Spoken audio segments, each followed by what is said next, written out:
Sekarang sudah mulai perhitungan suara, dan salah satu teknologi yang dipakai adalah teknologi yang namanya OMR, Optical Mark Reader, atau OCR, Optical Character Recognizer.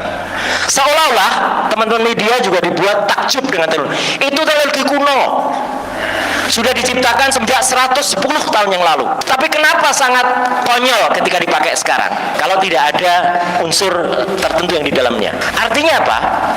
Teknologi yang dipakai OMR atau OCR itu biasa, itu dipakai untuk memindai.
Assalamualaikum warahmatullahi wabarakatuh.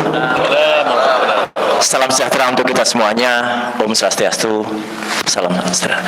Baik, pada siang hari ini karena waktunya sangat singkat, tetapi saya ingin memastikan bahwa yang pertama, saya bukan lagi politisi, karena masih banyak orang yang salah mengira saya masih bagian dari salah satu partai. Tidak ya. 3 tahun saya sudah pamit baik-baik dari partai, dan alhamdulillah menyelesaikan studi, dan di sini ada guru saya, Prof. Hafid Abbas, ini penguji saya. Jadi yang intinya begini, mulai dari saat awal pemilu ini, saya sangat menyesalkan sebagai seorang pemerhati teknologi telah banyak digunakan teknologi, ini yang paling penting, untuk berbuat curang bahkan jahat pada pemilu kali ini. Salah satunya adalah teknologi yang mungkin tidak kelihatan pada teman-teman semua, tapi saya pakai juga waktu itu, dipakai pada saat debat. Nah, ini saya pakai ini. Jadi ketika waktu itu saya menyebut ada salah satu cawapres yang menggunakan alat bantu, ya, kita harus mulai dari situ, karena itu sudah dimulai teknologi digunakan untuk berbuat curang. Ironisnya, semakin jahatnya, fakta yang saya sampaikan pada saat itu, yaitu saya menunjukkan ada digunakan alat bantu, telah berbuat laporan ke kepolisian. Jadi saya pun dalam posisi sekarang dilaporkan. Tapi nggak apa-apa, itu tetap saya hadapi karena itu bagian dari perjuangan. Nah, itu fakta. Karena itu fakta. Dan itu dipakai pada 2 kali penampilannya. Yang satu ketika waktu itu masih dipakai di atas, dan yang kedua ketika tidak kelihatan. Seolah-olah tidak kelihatan karena disembunyikan di dalam kerah bajunya, kerah jaketnya. Alatnya ini wireless, jadi nggak kelihatan. Kalau dipakai, dia tidak akan kelihatan. Dimasukkan dalam kerah bajunya. Ya, ini karena ini kerah baju kelihatan. Tapi kalau dia jaketnya dibikin berdiri, maka itu tidak kelihatan. Yang kedua adalah sekarang sudah mulai perhitungan suara, dan salah satu teknologi yang dipakai adalah teknologi yang namanya OMR, Optical Mark Reader, atau OCR, Optical Character Recognizer. Seolah-olah teman-teman media juga dibuat takjub dengan teknologi itu. Teknologi kuno, sudah diciptakan sejak 110 tahun yang lalu. Jadi pada saat itu ada fisikawan Jerman, Emanuel, yang menemukan itu, dan itu di kampus-kampus, saya kira banyak petinggi kampus di sini, mantan itu sudah pakai, itu sudah lama, lebih dari 10-20 tahun yang lalu. Tapi kenapa sangat konyol ketika dipakai sekarang kalau tidak ada unsur tertentu yang di dalamnya? Artinya apa? Teknologi yang dipakai OMR atau OCR itu biasa, itu dipakai untuk memindai. Dan ini sebenarnya simple kalau terjadi kesalahan. Kalau ada 1 dibaca 4, dibaca 7 itu normal. Tapi di sini terjadi sebuah automatic algorithm.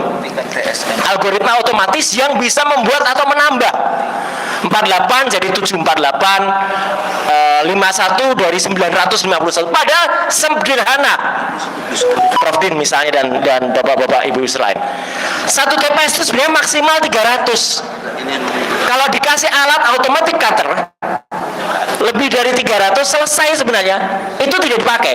Dan di kesempatan ini dengan segala hormat saya mengajak pada salah satu kampus ternama di Bandung untuk buka suara. Karena di balik Sirekap sebenarnya ada kampus di Bandung itu yang menemukan itu Sirekap itu atau membuat itu 4 tahun yang lalu pada tahun 2020 ketika digunakan di pilkada. Salah satu tokoh penemunya sekarang menjadi wakil rektor di situ. Ayo bicara. Para peneliti, para kampus jangan diam saja. Jangan mau kampus atau institusi itu dituduh di balik ini. Karena sistem yang sedang terjadi desainnya yang salah. Dan bukan dari kampus itu, tapi saya merasa tergili. Ini yang terakhir. 2 institusi yang sekarang ada yaitu Bawaslu dan KPU ini seolah-olah menutup mata atau menjadi pelindung dari kecurangan ini.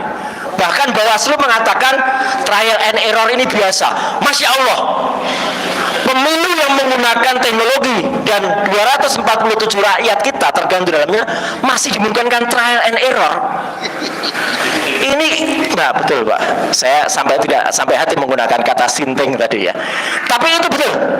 Jadi itu keterlaluan. Tidak boleh, apalagi itu menggunakan APBN, menggunakan uang rakyat, uang kita yang dipakai di situ. At last dan not least, saya menolak keras statement salah satu komisioner KPU pada konferensi pers kemarin, Prof Din, yang mengatakan semua data ada di dalam negeri. Tidak. Sistem IT KPU sekarang didaftarkan pada alibaba.com. Buktinya ada. IP yang ada itu terletak di Singapura. Beberapa kawan lain menyatakan ada juga di China, ada juga Perancis. Datanya itu ada di cloud. Teman-teman semua kalau naruh data di cloud, berani sumpah kalau data di cloud itu ada di Indonesia. Tidak, data di cloud itu tidak di Indonesia. Dan itu melanggar Undang-Undang PDP, Perlindungan Data Pribadi nomor 27 tahun 2022. Saya kebetulan ikut membuat yang PDP itu. Semua objek vital data harus ada di Indonesia.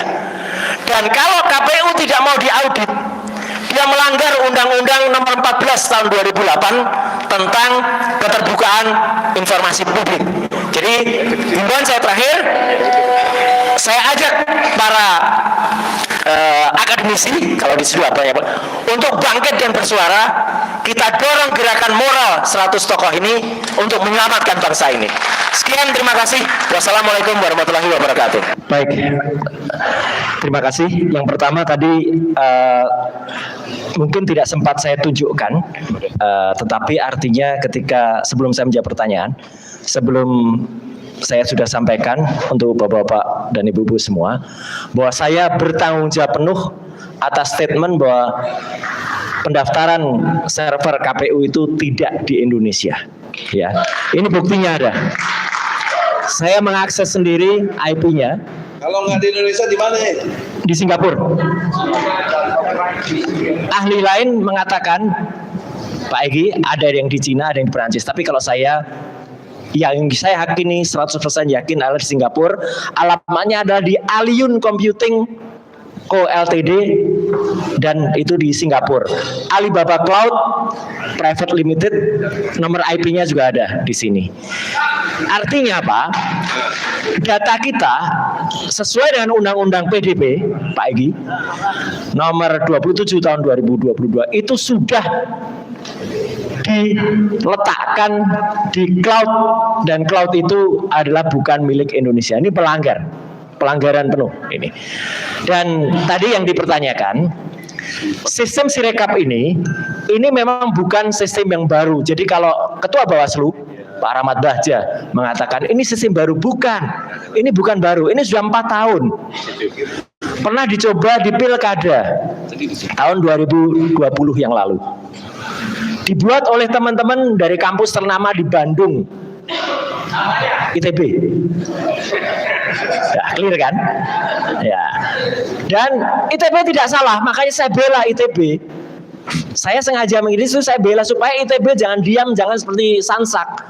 Saya bukan dari ITB, tapi saya tidak rela kampus ITB disalah-salahkan. ITB bersuaralah bahwa mereka membuat sistem ini, tapi ada oknum kalau saya mengatakan yang tahu kata kuncinya, tahu backdoornya, dan dia yang membukakan sistem ini untuk bisa dimasuki automatic algoritma supaya bisa ditambah. Karena itu secara teknis tidak mungkin, Prof. Din. Kalau misalnya itu manual, tidak. Ini ada penambahan yang bisa dilakukan dan itu harus ada oknum yang menambahkan. Misalnya angka 48 jadi 748. Dan celakanya khusus untuk Pilpres itu tidak bisa dikoreksi oleh para operator di TPS. Harus di kecamatan koreksinya. Jadi ini sudah ada sistematik.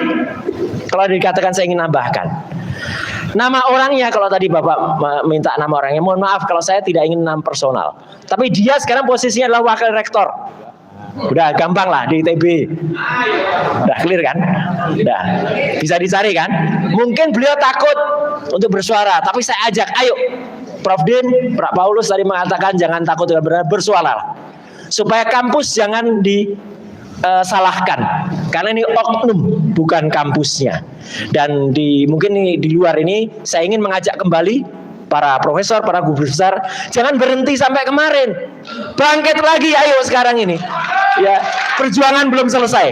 Insya Allah kita akan memenangkan. Terima kasih. Terima kasih Dr. Suryo. Dengan demikian pelanggaran dan kecurangan yang terjadi tidak hanya bersifat terstruktur, sistematis dan masif, tapi juga bersengaja atau disengajai. Dan oleh karena itu, apalagi tadi diyakini 100%, hakul yakin, servernya berada di luar negeri, di luar Indonesia.